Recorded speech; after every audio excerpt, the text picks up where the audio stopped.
ya kukutumikia yeye na familia yake. Na ya kuvutia, bustani ya kifalme ni sehemu yenye utulivu na burudani isiyokatika. Mfalme baada ya kuwa amefanya kazi yake na anataka kutulia, alienda kwenye bustani. Na mfalme anapoingia paradiso hataki usumbufu wa namna yoyote. Mfalme akikupenda sana, akikuthamini kipindi cha Waajemi, akitaka kukuonyesha kwamba wewe ni special, alikuchukua na kukuingiza paradiso. Na mkisha ingia na mfalme paradiso, iko hivi: hata kama ufalme utaungua na kuteketea, mfalme hakupaswa kusumbuliwa akiwa paradiso. Yaani hata kama ufalme utapinduliwa, ili mradi mfalme yuko paradiso kwenye bustani, anafurahia na kupumzika. Hata kama ufalme utapinduliwa, mfalme hakupaswa kusumbuliwa akiwa paradiso. Mwanzo sura ya 1 fungu la 1, Biblia iko wazi hapo mwanzo Mungu aliumba mbingu na nchi. Fungu la 2 linasema nayo nchi ilikuwa ukiwa tena utupu, na giza lilikuwa limetanda juu ya uso wa vilindi vya maji. Nayo na kitabu cha Mwanzo, wapendwa, ngoja nikwambie, kitabu cha Mwanzo hakiandiki kuthibitisha ya kwamba Mungu ni muumbaji. Ndio maana habari ya uumbaji ni sura 1.5 tu ya kitabu cha Mwanzo. Yaani mwandishi wa kitabu cha Mwanzo anaamini kabisa kwamba mwanadamu mwenye akili timamu hawezi kupinga ya kwamba Mungu ni muumbaji. Kwa hiyo mwandishi wa kitabu cha Mwanzo hatumii muda mwingi kuthibitisha kwamba Mungu ni muumbaji. Anakupa habari kwamba wewe mwanadamu, jua hivi, hapo mwanzo Mungu. Na ngoja nikwambie wewe unayenisikiliza leo, wewe unayetafuta tumaini lenye baraka, mwanzo wowote hauwezi kuwa mwanzo wenye mafanikio kama Mungu hana sehemu kwenye mwanzo huo. Kama unataka mafanikio, hakikisha Mungu yuko kwenye mianzo ya maisha yako. Unaanza familia, anza na Mungu. Unaanza biashara, anza na Mungu. Unaanza malezi, anza na Mungu. Unaanza nini? Unaanza elimu, anza na Mungu. Mianzo yote yenye mafanikio inaanza kwa kusema hapo mwanzo nani jamani? Hapo mwanzo Mungu aliziumba mbingu na nchi, nayo nchi ilikuwa ukiwa tena utupu, nalo giza lilikuwa limetanda juu ya vilindi vya maji. Hii hali tunayoiona katika Mwanzo sura ya 1 fungu la 2, hali ya giza, utupu, maji. Hii hali ni hali ya mvurugano, ni hali ya mkanganyiko. Yaani ukitaka mvurugano kamili, weka giza, weka utupu, weka uwazi, changanya maji, ni vurugu tosha. Waebrania waliita hii kitu hii giza, maji, utupu, waliita tohu bohu. Sasa mgeukie jirani yako, si umgeukie, mwambie tohu bohu. Mwambie tohu bohu. Tohu bohu ni neno la Kiebrania ambalo linamaanisha kuvurugwa.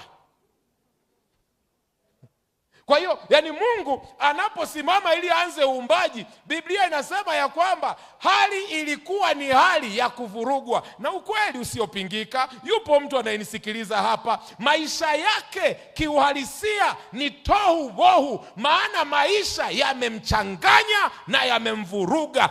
Giza la hofu, mashaka na wasiwasi vimetanda.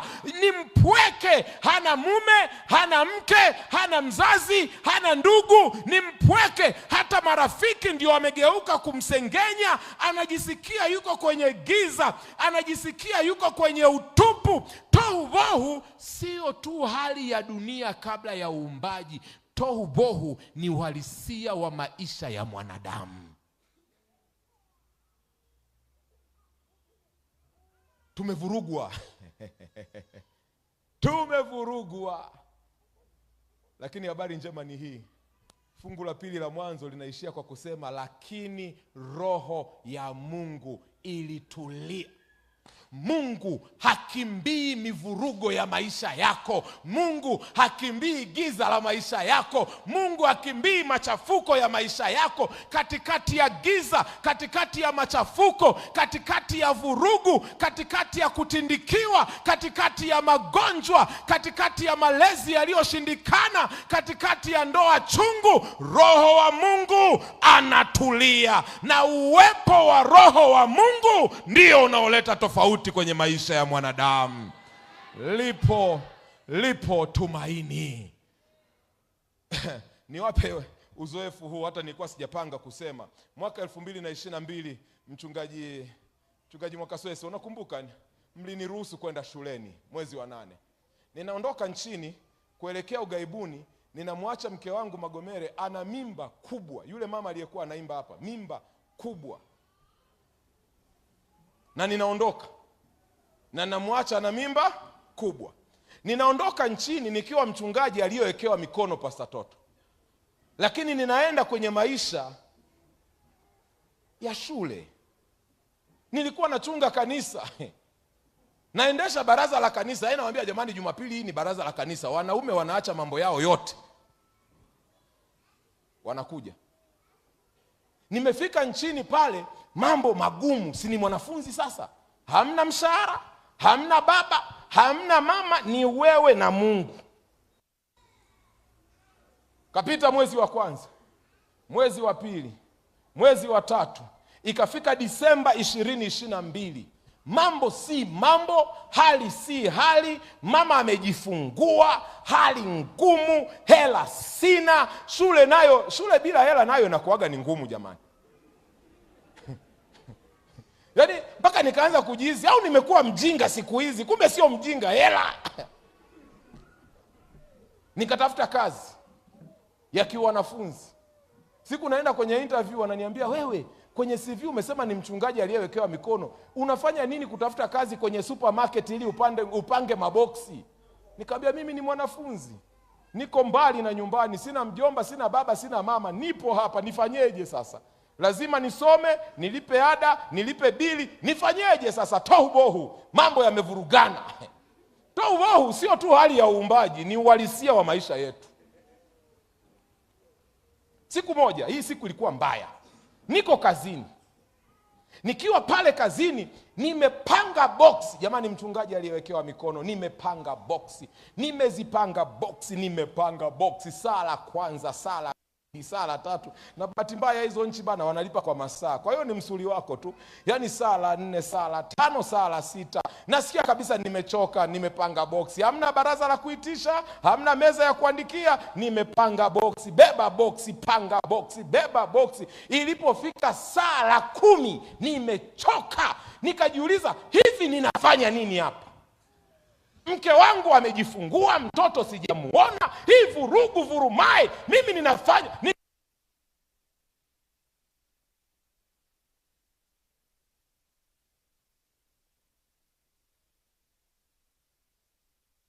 nimechoka. Nikajiuliza, hivi ninafanya nini hapa? Mke wangu amejifungua, mtoto sijamuona, hii vurugu vurumai, mimi ninafanya. Nikakasirika, yaani nikachukia, nikaanza kulia. Tohubohu. Sasa mwanaume mtu mzima unapanga boksi na unalia, na ni mchungaji. Nikaanza kulia. Meneja akaja. Nje barafu inaanguka, ni winter, Disemba, baridi inapiga ya hela yote. Meneja akaja akasema, Baraka, shida ni nini? Unaumwa? Hapana. Nini? Nikamwambia, hapa si pangu. Hapa hapafai. I don't deserve to be here. Mimi nimeitwa na Mungu, sipaswi kuwa hapa ninapanga maboksi. Mimi wito wangu ni mkuu kuliko huu, lakini tohubohu bwana imenipata ninapanga boksi. Akaniambia, Baraka, naona umelemewa, umefanya kazi muda mrefu. Sasa toka nje uvute hewa. Nikatoka nje, nimevaa makoti ya winter, scarf, magloves, yani hali ya hewa kama ya Njombe, si Njombe hivi, baridi la maana. Nikaanza kutembea. Ninaenda wapi sijui. Ninaenda kufanya nini sijui. Machozi tu yananitiririka, najiuliza, Mungu wangu, hiki ni nini? Mimi ni mchungaji, ni mtoto wako. Nikiwa natembea, alikuwa amekaa kwenye kona. Mtu mmoja homeless, hana nyumba, amekaa kwenye kona anatafuta joto. Ananiona natembea, nilienda, nikiwa narudi, yule jamaa akanisimamisha, akaniambia, samahani, nimekuona una huzuni kubwa sana. Sasa mimi kwa sababu najua ni mhitaji, nikatoa pesa nikampatia, ili sasa hata tusiendelee kuongea, maana huyu matatizo yangu hawezi kuyatatua. Boksi hawezi kunisaidia kubeba, ada hawezi kunilipia, familia yangu hata nisaidia niione hawezi kunisaidia. Basi nikampatia tu, nilikuwa na vikoini viwili. Sasa mzungu ni kwao lakini hana pa kukaa.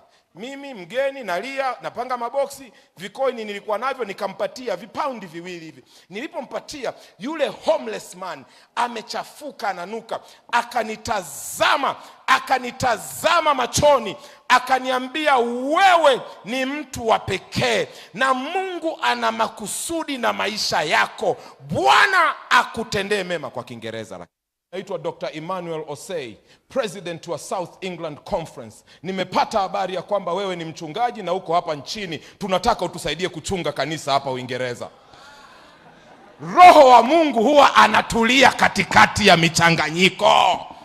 Akaniuliza, pastor, sasa uko wapi? Nikamwambia, mzee, niko Sainsbury's napanga boksi.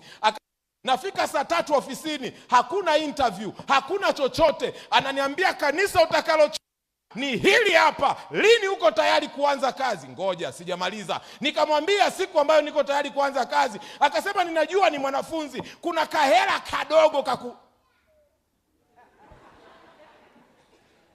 Tohubohu sio tu hali kabla dunia kuumbwa.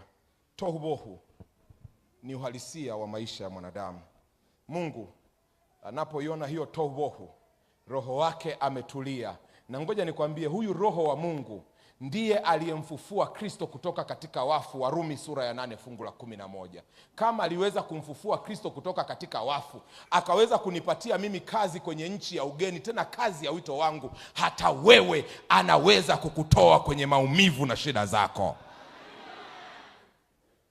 Hakuna jambo ambalo Mungu hawezi kulifanya. There is no secret what God can do. Hakuna siri kile Mungu anachoweza kukifanya. Aliyowatendea wengine, hata wewe anaweza kukutendea. Kwa nini usiseme amina? Nikajikuta sasa na mimi ni mchungaji Jonas. Mchungaji Uingereza, mimi hapa Muha wa Kigoma, mwisho wa reli. Lakini wakiitwa wachungaji wa conference kwenye kikao, na mimi nimo. Mungu anaweza kubadilisha mambo. Sasa Mungu akaanza kubadilisha hali ya mvurugano. Mwanzo sura ya 1 fungu la 3, pale mwishoni, pale mwanzoni utaona neno linasema Mungu akasema. Soma fungu la 6, Mungu akasema. Soma fungu la 11, Mwanzo sura ya 1, Mungu akasema. Fungu la 14, Mungu akasema. Fungu la 20, Mungu akasema. Mwanzo 1:24, Mungu akasema. Mwanzo 1:26, Mungu akasema. Vyote alivyovifanya, alivifanya kwa neno lake.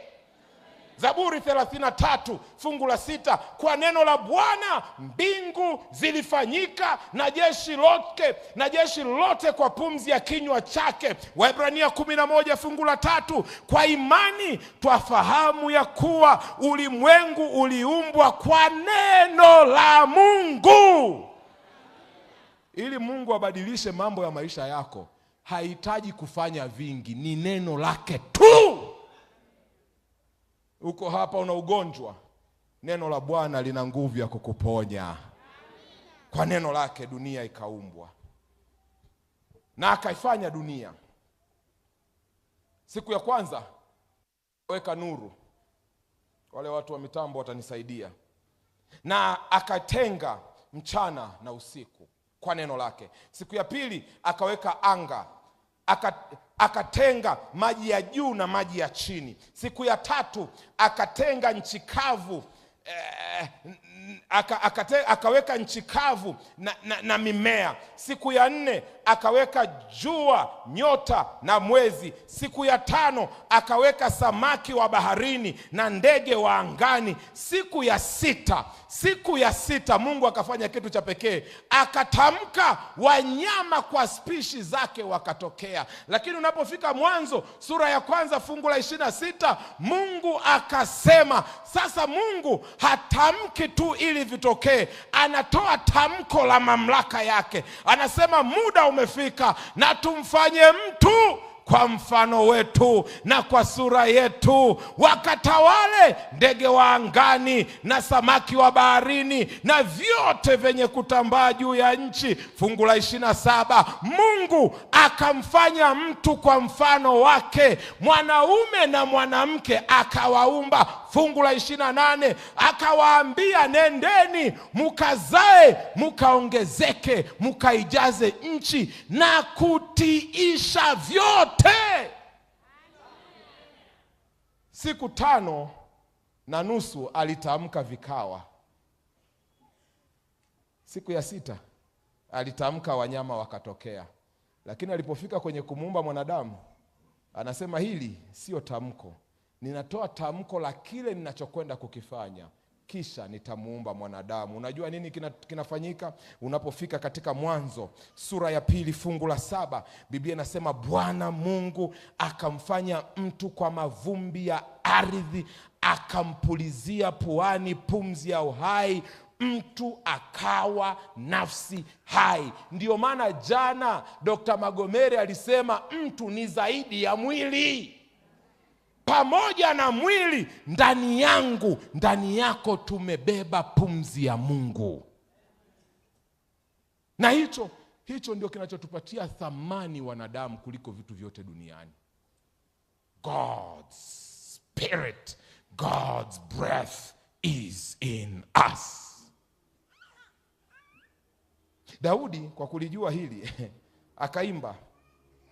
Daudi kwa kulijua hili akaimba katika Zaburi ile ya 139.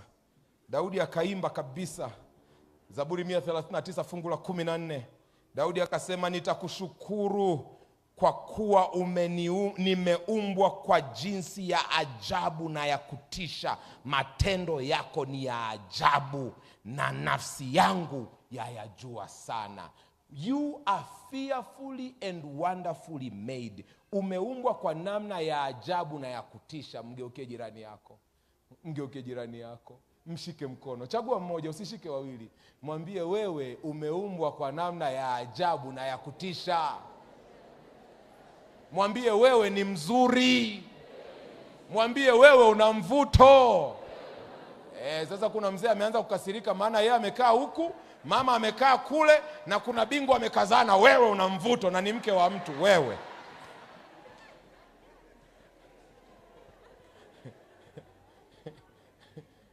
amekazana kabisa, wewe una mvuto na umekanya kama hata mkono wa mke wa mtu. Wewe Mungu anakuona, Mungu anakuona.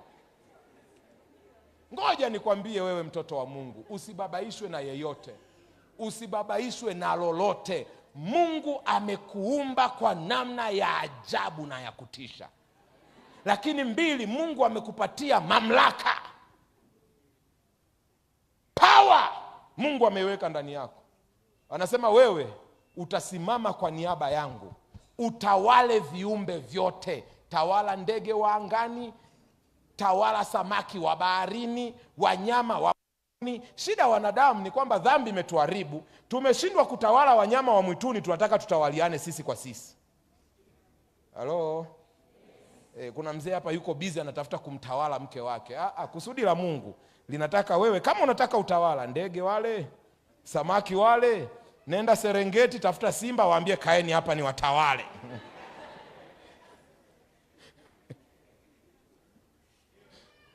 Sasa wewe unatafuta kutawala mwanadamu aliyeumbwa kwa mfano wa Mungu na sura ya Mungu. Wewe utakufa kwa pressure. Acha hiyo, uwezi.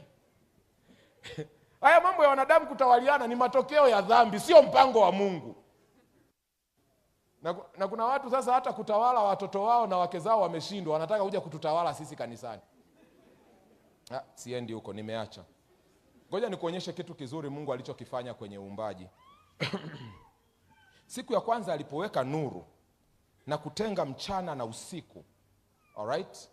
Hiyo siku alikuwa anafanya maandalizi. There you go. There you go. There you go. Hii siku Mungu ameweka nuru na ametenga mchana na usiku. Lakini ukiwa mwanafunzi mzuri wa Biblia utagundua ya kwamba hii siku hii ilikuwa ni maandalizi kwa ajili ya siku ya 4 ya uumbaji. Maana siku ya 4 ndio akasema jua litatawala mchana, nyota na mwezi vitatawala usiku. Siku ya kwanza ya uumbaji ilikuwa ni maandalizi kwa ajili ya jua na nyota na mwezi vitakavyotengenezwa siku ya 4. Walionielewa waseme amina. Siku ya pili anapotenga anga, anapoweka maji ya juu na maji ya chini. Unaona hapa kuna anga, hapa kuna anga, halafu chini kuna maji, amevitenga Mungu. Hii siku ya pili ilikuwa ni maandalizi kwa ajili ya siku ya 5 ya uumbaji. Anapoweka anga na maji siku ya pili ni ili siku ya 5 aweke ndege wa angani na samaki wa baharini. Siku ya pili ni maandalizi kwa ajili ya siku ya 5. Siku ya 3 akafanya nini? Si ndio akaweka mimea na nchi kavu na bahari akaitenga hivi, kukawa na nchi kavu na bahari, akaweka mimea. Hii siku ya 3 ilikuwa ni maandalizi kwa ajili ya siku ya 6 ili ndege wanyama pamoja na wanadamu wapate makao yao. Uumbaji haukutokea tu hivi hivi. Kila kitu Mungu alichokifanya alikuwa amekifanya meticulously. Siku ya kwanza iandae siku ya 3, siku ya pili iandae siku ya 5, halafu siku ya 3 iandae siku ya 6. Lakini uumbaji pasatoto ulikuwa ni wa siku 7. Siku ya 7 nayo ilikuwa ni ya nini? Mwanzo sura ya 2 fungu la 1 mpaka la 3. Mwanzo sura ya 2 fungu la 1 mpaka la 3. Siku ya 7 Mungu akafanya nini? Mwanzo sura ya 2 fungu la 1 mpaka la 3. Basi mbingu na nchi zikakamilika na jeshi lake lote, na siku ya 7 Mungu akamaliza kazi yake yote aliyoifanya, akastarehe siku ya 7, akaacha kufanya kazi yake yote aliyoifanya. Mungu akaibarikia siku ya 7, akaitakasa, kwa sababu katika siku hiyo Mungu alistarehe, akaacha kufanya kazi yake yote aliyoiumba na kuifanya. Kwa nini usiseme amina? Umepata jibu? Siku ya 7 Mungu alijaza nini? Hujapata? Siku ya kwanza aliijaza na siku ya 3, si ndio? Siku ya pili akaijaza na siku ya 5, si ndio? Siku ya 3 akaijaza na siku ya 6. Siku ya 7 akajaa yeye mwenyewe. Yeye mwenyewe akasema, sasa nimemaliza uumbaji, nimefanya vyote, sasa hii siku ninakuja mimi mwenyewe nikae na viumbe vyangu, nikae na Adamu. Siku hiyo akastarehe na Adamu. Ninafurahi sana. Unajua nyinyi hamjaelewa bado, ngoja niwaeleweshe mfurahi pamoja nami. Kabla Adamu hajafanya chochote, kazi yoyote, shughuli ya kwanza ya Adamu ilikuwa ni kukaa pamoja na Mungu. Alafu hiyo siku akasema, hii ni yangu, sasa nina starehe. Kama Mungu alistarehe, wewe unahangaika na nini wewe? Mwambie jirani yako, acha masumbuko. Kaa na Mungu kwenye siku yake, maana amejaa yeye mwenyewe. Kama Mungu aliibariki hiyo yeye mwenyewe, akabariki na akatakasa, wewe tuliza miguu. Mwambie jirani, tuliza miguu, wacha mchecheto.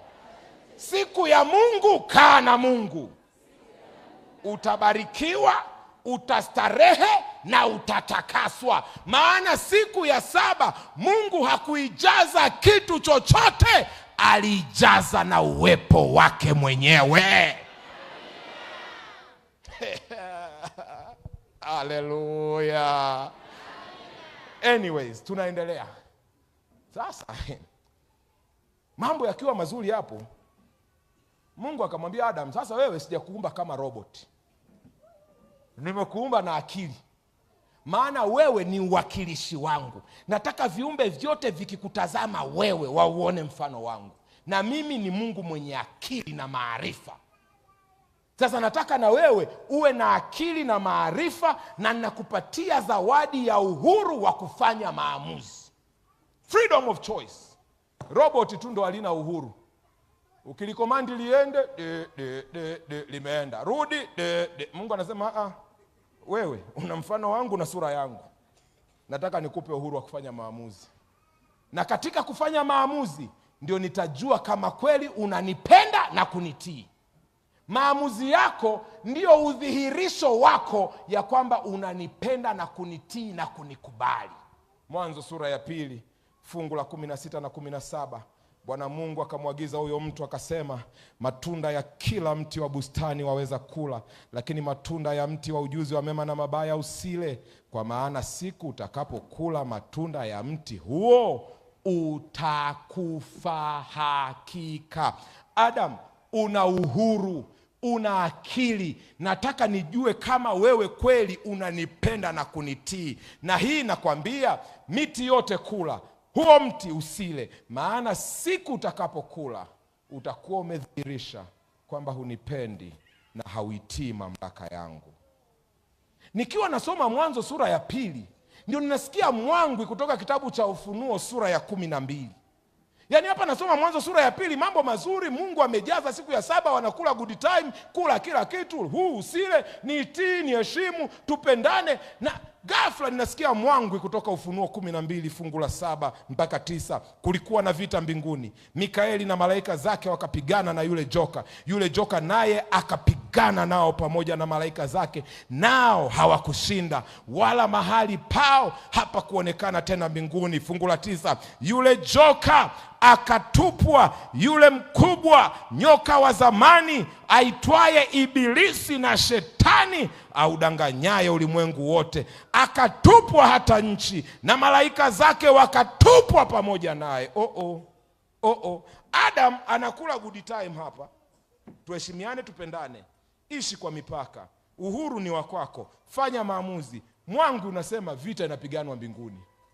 Paradiso pameingia shida. Sasa paradiso kuna vita, adui ameingia paradiso, lakini ile vita Biblia inasema yule joka akashindwa na akatupwa. Sikia tangazo sasa la onyo, sikia onyo. Tunapofika Ufunuo sura ya 12 fungu la 12, kwa hiyo shangilieni enyi mbingu, nanyi mkaao umo, ole wa nchi na bahari, kwa maana yule Ibilisi ameshuka kwenu mwenye ghadhabu nyingi, akijua ya kuwa ana wakati mchache tu. Mbingu zinaambiwa shangilieni, maana tumeshinda vita. Yule shetani nyoka wa zamani ametupwa. Shangilieni yenye mbingu. Lakini ole wa nchi na bahari, maana yule Ibilisi audanganyaye ulimwengu ametupwa kwenu, na amekuja na ghadhabu za kushindwa. Unajua ukishindwa Bwana unakuwa na makasiriko sana. Amekuja na makasiriko. Ole wa nchi na bahari. Yule jamaa alipotupwa unapofika Mwanzo sura ya 3, si Mwanzo sura ya 2 pale tunaambiwa mambo mazuri nini. Mwanzo sura ya 3, basi ametupwa, amefika fungu la kwanza. Basi nyoka alikuwa mwerevu kuliko wanyama wote wa mwitu aliowafanya Bwana Mungu. Akamwambia mwanamke, atii. Hivi ndivyo alivyosema Mungu, msile matunda ya miti yote ya bustani. Mnaona swali lilivyowekwa? Kwanza alikuwa mwerevu kuliko wanyama wote, halafu anamwambia mama atii. Hivi ndivyo alivyosema Mungu. Naomba ugundue, shetani sio kwamba hatambui kwamba Mungu hayupo, anajua yupo. Na kwenye swali lake anakiri ya kwamba yupo Mungu. 2, shetani sio kwamba hajui ya kwamba Mungu huwa anasema na watu wake, anajua. Maana anamwambia hivi ndivyo alivyosema Mungu. Unajua watu wanadhani kwamba shetani kazi yake ni kutufanya tusimwamini Mungu. Shetani kazi yake ni kutufanya tusimwamini Mungu kikamilifu. Tujue tu yupo na neno huwa anasema, lakini tusimwamini kikamilifu. Na hilo neno tusiliamini yaani nusu tu hivi amekupata. Narudia, shetani hana shida na wewe kuamini kwamba Mungu yupo. Hata yeye anaamini. Pastor umesemaje? Yakobo sura ya 2 fungu la 19, Biblia inasema, mnaamini ya kuwa Mungu ni mmoja, mwatenda vema. Hata mashetani nao wanaamini, tena wao wamekuzidi, wanatetemeka na kutetemeka. Bifu la shetani sio kukufanya usiamini kwamba Mungu yupo. Hiyo sio shida yake. Wala shida yake sio kukufanya usiamini kwamba Mungu huwa hasemi. Anakuambia kabisa amesema, na neno Biblia unayo na unajua amesema. Hiyo sio shida yake. Shida ni kwamba usimwamini kikamilifu na neno lake usiliamini kikamilifu. Mtilie mashaka. Hapo ndipo shetani anapotukamata wengi. Na ndio maana siku ya hukumu wengi tutakuja tutalia, Bwana Bwana, nilihubiri Njombe Net Event na mapepo nikatoa, maana nilikuwa naamini upo na nilitumia mamlaka ya neno lako. Na neno linasema Bwana atasema, tokeni kwangu siwajui ninyi. Sio kwa sababu hamkuniamini, sio kwa sababu hamkuamini neno langu, lakini kwa sababu hamkuniamini kikamilifu. Muulize jirani yako, unamwamini Mungu kikamilifu? Unaona ni kama kuna matumaini hapo? Achana na huyo asiye na matumaini, geukia jirani mwingine. Mwambie, najua unaamini, lakini unaamini kikamilifu? Mbinu shetani anayoitumia kutuangusha ni kutufanya tutilie mashaka neno la Mungu na uwepo wake na mamlaka yake. Hiyo ndio mbinu anayotumia. Na wengi tuko comfortable. Tunasali Ijumamosi huko kanisani, Ijumapili huko kanisani, na unasema namwamini Yesu, nampenda Yesu, haleluya, amen. Shetani hana shida na hiyo. Unalifuata neno lake kikamilifu, maana alisema usile. Hiyo umeishika kikamilifu. Kama umeishika nusu imekula kwako. Unadhani shetani ana shida na wewe kuja kanisani? Si unajua kuna nyakati hata yeye mwenyewe huwa anakusindikiza kanisani. Na ukifika kanisani, badala ya kuona utukufu wa Mungu, unaanza kuona gauni la mama fulani alilolivaa Sabato iliyopita. Na unajikuta tu unawashwa kwanza kusema, huyu mama gauni moja tu jamani kila Sabato. Na hata pochi yake haiendani na kiatu, haiendani na kibanio. Umesindikizwa na shetani kanisani, wala hana shida na wewe kuwepo. Lakini kama umekuja nusu imekula kwako. Na hii ndio ilikuwa shida ya Hawa.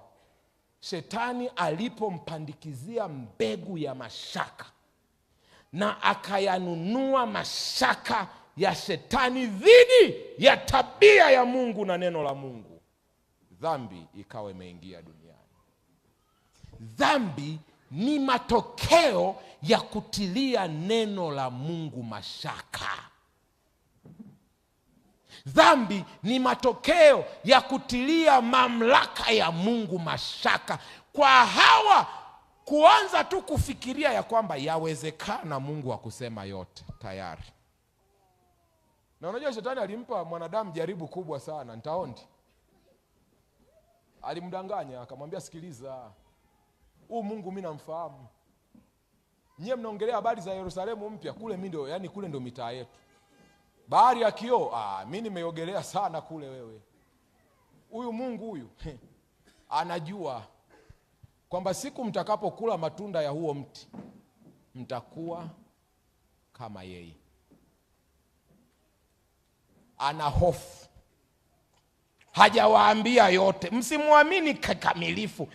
Huyu mti hayo sio kwamba ni mwema kiasi hicho. Mkristo anaenda kwa waganga wa kienyeji ni kwa sababu ni kweli anajua Mungu yupo, lakini sio kwamba ni mwema mwema kiasi hicho, ngoja nikatafute njia mbadala.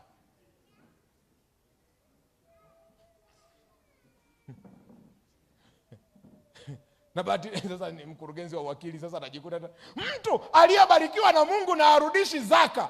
Huyo ni shetani amemwambia, ni kweli amekubariki, lakini sio kwamba ni mwema kiasi hicho, usipeleke zote.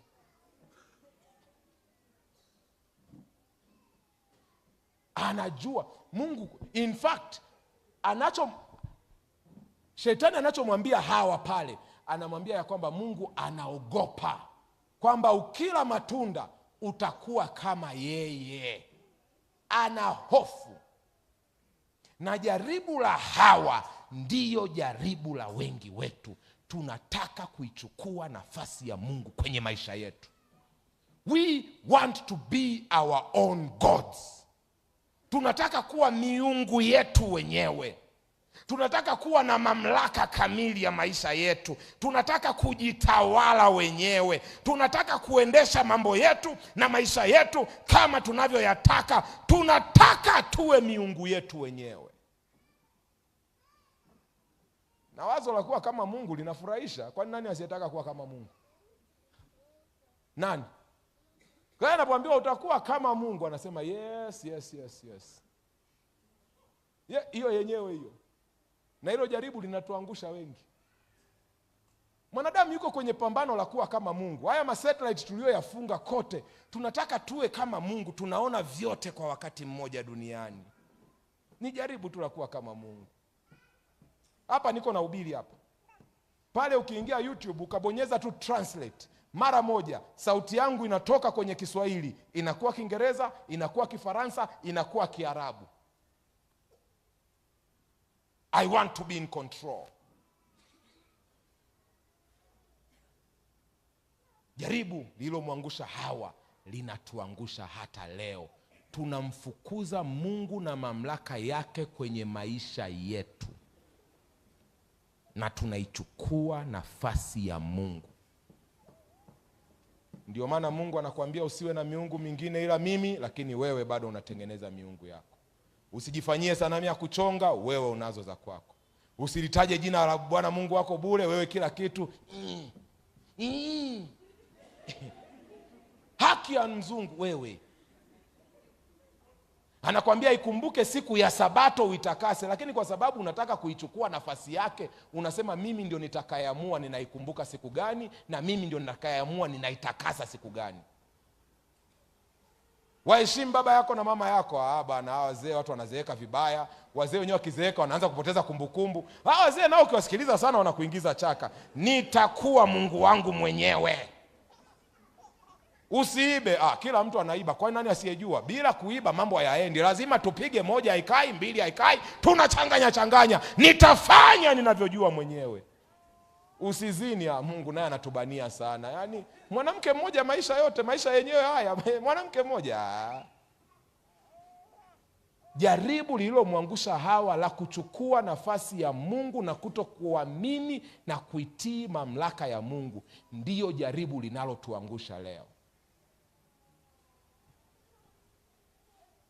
Kama hujamwamini Mungu kikamilifu, hata kama unakwenda kanisani, hata kama unaimba kwaya, hata kama unafunga na kuomba, lakini hujampa Mungu mamlaka kamili kwenye maisha yako, wewe umeanguka anguko aliloanguka Hawa. Hawa hakutenda dhambi tu alipokula tunda, alitenda dhambi alipomtilia Mungu mashaka na neno lake. Pale dhambi ikawa imeingia duniani. Warumi sura ya 14 fungu la 23. Lakini aliye na shaka kama akila amehukumiwa kuwa ana hatia, kwa maana hakula kwa imani, na kila tendo lisilotoka katika imani ni dhambi.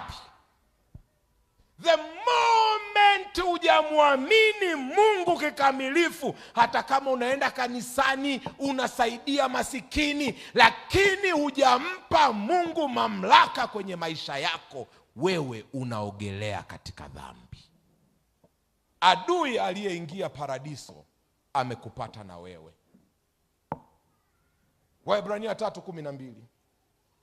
Angalieni ndugu zangu, usiwe katika mmoja wenu moyo mbovu wa kutokuamini, kwa kujitenga na Mungu aliye hai. Unapokataa kumwamini Mungu kikamilifu, automatically umejitenga na Mungu aliye hai. Unaweza ukawa mtu mwema, unaweza ukawa mtu mpole, lakini kama neno la Mungu hujalichukua kikamilifu na mamlaka ya Mungu hayajakutawala kikamilifu, unaogelea katika dhambi. Wapendwa, dhambi ni zaidi ya matendo mabaya. Dhambi ni hali iliyomo ndani yetu ya kuto kumtii Mungu na mamlaka ya neno lake. Hiyo dhambi. Na ninawakaribisha kesho, maana kesho nitakuuliza swali, baba yako ni nani? Muulize jirani yako, mcheki, muulize, unamjua baba yako wewe? Na Waswahili wana mambo mengi. Waswahili wana misemo mingi pasa singo. Wanasema wanayejua wa baba ni wakina mama. Wewe lipa ada, somesha, valisha watoto, lakini anayejua huyo mtoto ni nani, ni wa nani, ni mama. Na mimi nakuuliza swali, baba yako nani wewe? Shika mkono wa jirani yako, mwambie jirani, o jirani, hivi baba yako nani wewe? Muulize, unamjua baba yako wewe? Unaona ni kama anamjua baba yake.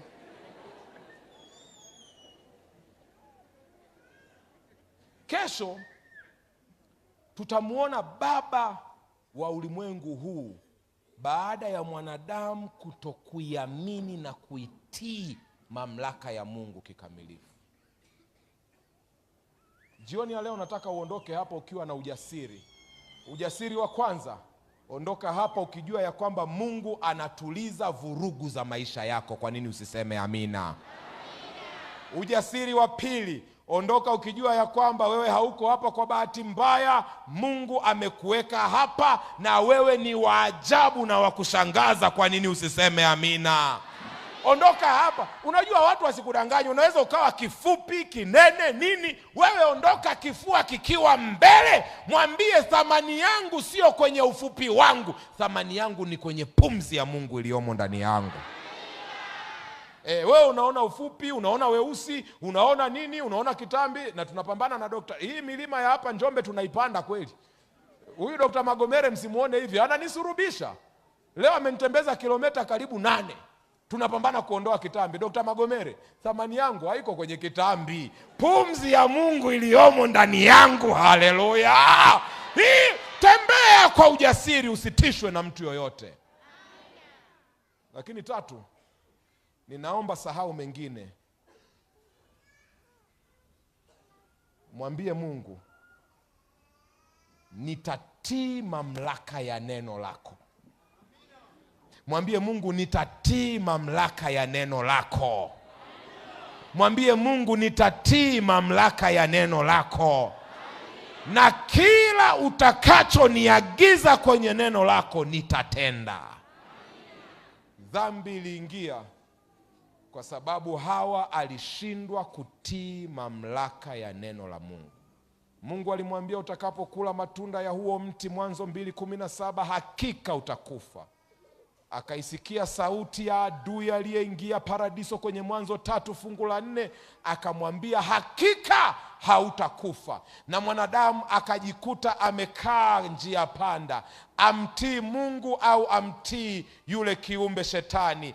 Atii mamlaka ya Mungu au atii mamlaka ya yule nyoka aliyetupwa, nyoka wa zamani aitwaye Ibilisi? Atii uwepo wa Mungu na kusudi la Mungu kwenye maisha yake au achukue kusudi la adui wa Mungu? Mwanadamu anapoacha kumtii Mungu, akitaka kuchukua nafasi ya Mungu kwenye maisha yake, tayari mwanadamu akaingia kwenye shida.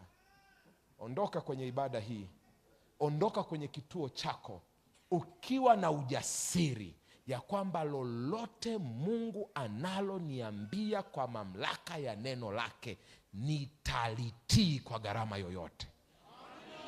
Na kwa kufanya hivyo, unatoka kwenye mamlaka ya giza unaingia kwenye mamlaka ya nuru. Unatoka kwenye mamlaka ya shetani unaingia kwenye mamlaka ya Mungu.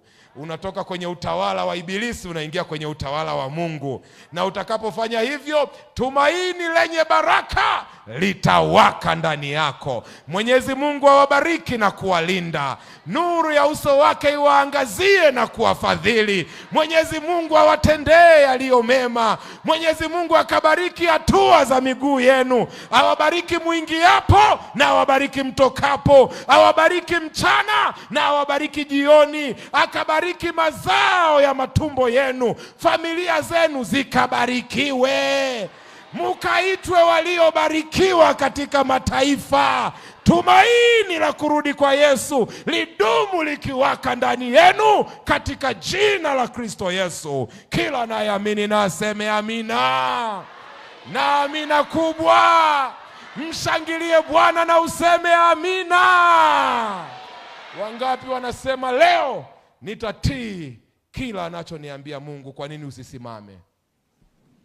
Nasema sitamtilia Mungu mashaka. Akiniagiza nitatenda. Sitaki kuwa Mungu wangu mwenyewe, ninataka yeye awe Mungu wangu. Sitaisikia sauti nyingine iliyo kinyume na neno la Mungu, nitaisikia sauti yake. Bwana akubariki sana. Bwana akubariki sana. Bwana akubariki sana. Mang'ombe, cheza kitu kidogo hapo. Play something. Bwana akubariki. Sasa sikiliza, nataka nikupe nafasi ya kuongea na Mungu. Mgeukie jirani yako. Lijue jina lake huyo jirani yako. Chagua jirani mmoja. Lijue jina lake. Muulize, unaitwa nani? Mwambie nataka nikuombee leo. Mwambie nataka nikuombee leo ili utembee katika mamlaka ya Mungu. Umpe Mungu utawala kwenye maisha yako. Umeshalijua jina lake? Umeshalijua jina lake? Hebu anza kumuombea, anza kumuombea. Anza kuomba naye. Anza kuomba naye. Ombi fupi tu kwa dakika 2. Ombi fupi tu. Ombi fupi kabisa. Omba kwa ajili ya huyo jirani yako. Mtamkie mema. Mwambie ninakuombea utoke kwenye mamlaka ya shetani. Na kuombea utoke kwenye mamlaka ya giza. Na kuombea leo umwamini Mungu kikamilifu na neno lake. Yes. Yes. Huko kwenye vituo mnaweza mkaomba pia. Mnaweza mkaomba pia. Mwambie na kuombea ushindi katika jina la Yesu. Na kuombea ujasiri wa kulitii neno la Mungu. Hata pale ambapo linakuchallenge. Hata pale linapokwenda kinyume na mazoea yako, ninakuombea ushindi. Ili mradi ni Mungu amesema mtii na uitii mamlaka yake. Kanisa linaomba. Omba. Mwombee huyo rafiki yako.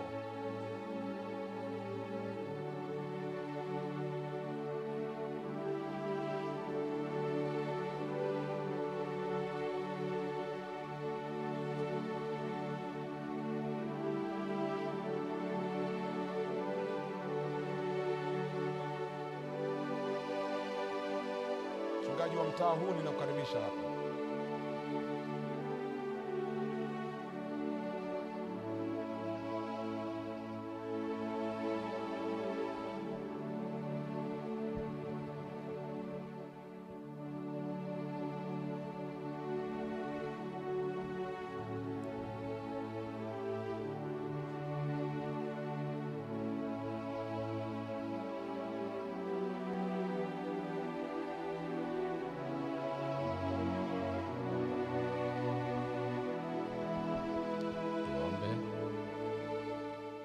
Baba yetu na muumbaji wetu uishie juu mbinguni.